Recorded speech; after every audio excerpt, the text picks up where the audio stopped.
If you missed me from the back of the bus and you can't find me nowhere, come on up to the front of the bus. I'll be riding up there. I'll be riding up there. I'll be riding up there. Come on up to the front of the bus. I'll be riding up there. What we're working to do is to build bridges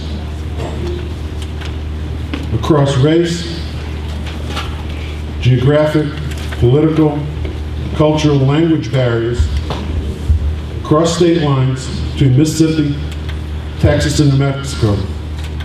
The three organizations which have had a history together, which had a lot of mutual trust and respect, and engaged in this experiment at a time when we know on the national scene that much work is being done to try to pit our communities against each other. We think about the Constitution, we the people.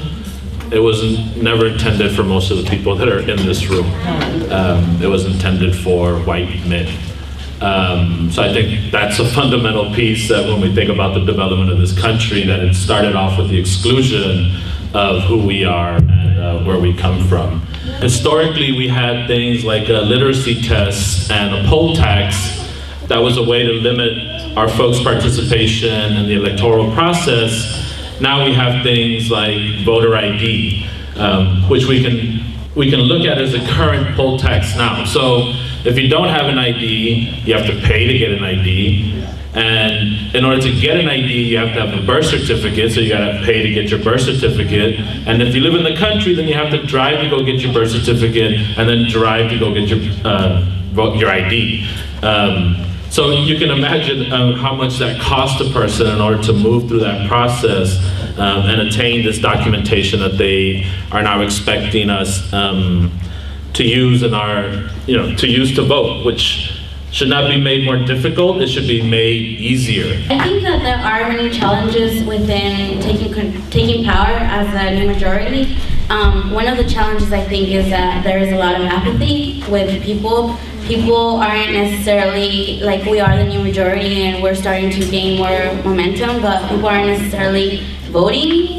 And if they do vote, a lot of times it's misinformed. It is definitely harder for a young person to hold a government official accountable because of the ageism that exists in our society and then the lack of inclusion of young people in the electoral process, because not only do we have the age restriction, we can't vote until we're 18, but a lot of making the youth feel inferior to most government officials.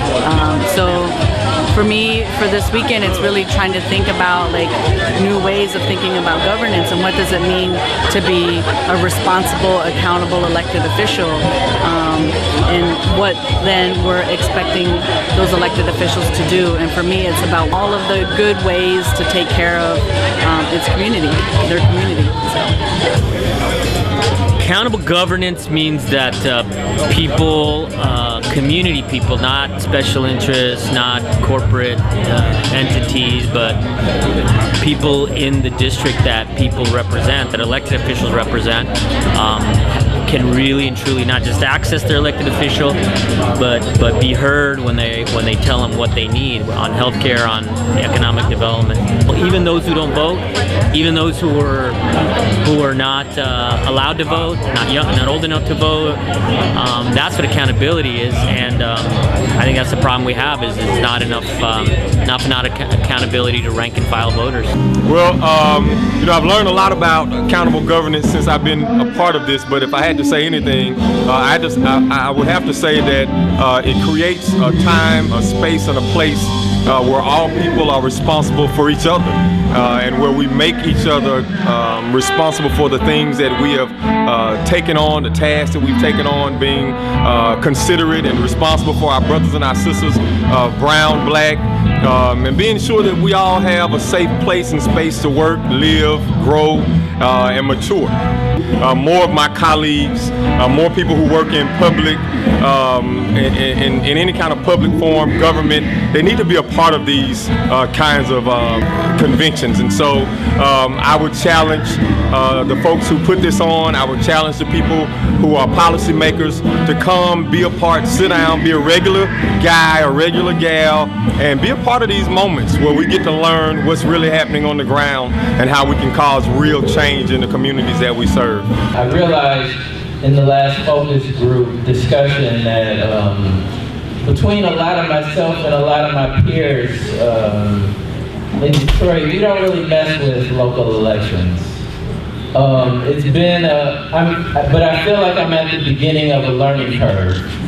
I've been, especially in the last hour, just really trying to, I think I'm gonna have to go home, but really trying to think and really trying to see, like, what is our relationship with these elections? What is our relationship between what we consider to be activism and the process of having representatives in power? I feel something that I'm supposed to take back and bring because, especially speaking from my generation, and I've had a lot of heated arguments with elders who are trying to say, what's up with you young people? Why aren't you participating in these elections? Why do you think these elections don't do no good? You think that they're useless?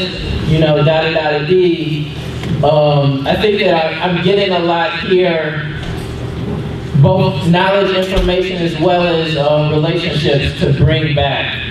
And the theory or the framework that relationships allows you to have the discussions, which allows you to move into policy, is very powerful. Being able to struggle together across our organizations, across our geography is really important. But I would also say having in one space not only the youth and the elders, and am I an elder or am I in the middle of that? But not only the multi-generations that we have here, but also having staff members from organizations, members from organizations, and then elected officials. Like, it's very rare that you sit around a table with a group as diverse in terms of the perspectives that they bring into that space, but also people being very fluid in those roles. Right? You can tell that the electeds that are with us, many of them have been organizers or have been activists and continue to see themselves as that. And you can tell that there's people here that are activists that are thinking about, I'm going to run for office one day. And how great to have mentors and people around you that you can start looking to for models in that too. So I think that that is a hugely powerful thing. The relationships built here, and just knowing that you can build those relationships across those things that often are put forth as really stark divides is really, really powerful. But I think this whole thing around having elected officials and all people in office, I mean even up to the state level, in this one space with the youth and people in the community. So for me, it's like to create the space, even if it's me and youth in our organization, inviting our school board members or inviting our representatives, like say, come to this meeting, let us know what are some of the challenges for you as an elected official and how can we help. Because I think it's so, as we talk about holding them accountable, they need to be in the spaces, not to defend themselves, but like talk about the challenges, because we don't understand the challenges sometimes of being an elected official. So I think I take that back, like bringing us all together. I think we had a wonderful opportunity where our numbers are growing and we have opportunity to change the paradigm, to change how we do governance. Here we are. You know, they were talking about how splintered we are, but here's our opportunity. We have an opportunity to turn those splinters into planks. From planks to I-beams. And from I-beams to a strong, accountable structural foundation for justice, fairness, and equity.